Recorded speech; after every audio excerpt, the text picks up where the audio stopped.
15 বছর ও তার ঊর্ধ্বে যারা রয়েছেন তাদেরকে স্বাক্ষর করে তুলতে সরকারের নতুনভাবে কর্মসূচি সাক্ষরতা অভিযান বা বয়স্ক শিক্ষা কেন্দ্র এইসবের নাম পরিবর্তন করে ভারত সরকার নতুন নামকরণ করেছেন নিউ ইন্ডিয়া লিটারেসি প্রোগ্রাম। এই প্রোগ্রামের কর্মকাণ্ড শুরু হয়েছে 2022 সাল থেকে। আজ জেলাভিত্তিক এই কর্মসূচির একটি অংশ এনআইএলপি নোডাল অফিসারদের প্রশিক্ষণ। খোয়াই জেলার 157 জন এনআইএলপি নোডাল অফিসারদের নিয়ে প্রশিক্ষণ শিবির শুরু হয় খোয়াই বিআরসি হলে।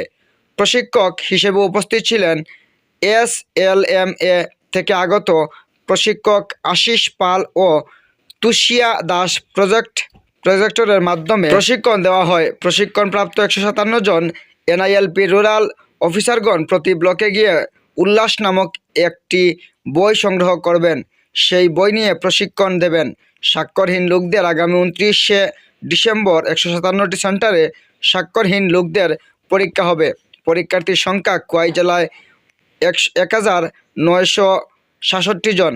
আজকের এই কর্মসূচির উদ্বোধনী অনুষ্ঠানে উপস্থিত ছিলেন জেলা শিক্ষা দপ্তর কার্যালয়ের আধিকারিক Motilal Debbarma. Bureau report, star Tripura. অনুষ্ঠানের মূল যে বিষয়টা সেটা হলো আমাদের এই মাসের 29 তারিখে এনআইএলপির অধীনে বয়স্ক শিক্ষা যাকে বলে তার উপর পরীক্ষা হবে আমাদের সারা রাজ্যেই। তো সারা রাজ্যের সাথে আমাদের খোয়াই ডিস্ট্রিক্টেও পরীক্ষা হচ্ছে।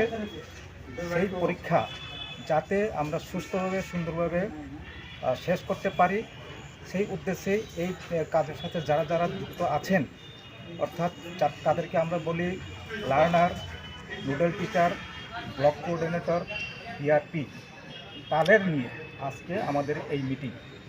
তো এটাই আসল কাজ হবে আমাদের, যাতে করে কোথাও কোনো রকমের গোলমাল না হয় এবং সব লার্নারদেরকে যাতে আমরা পরীক্ষায় বসাতে পারি সেই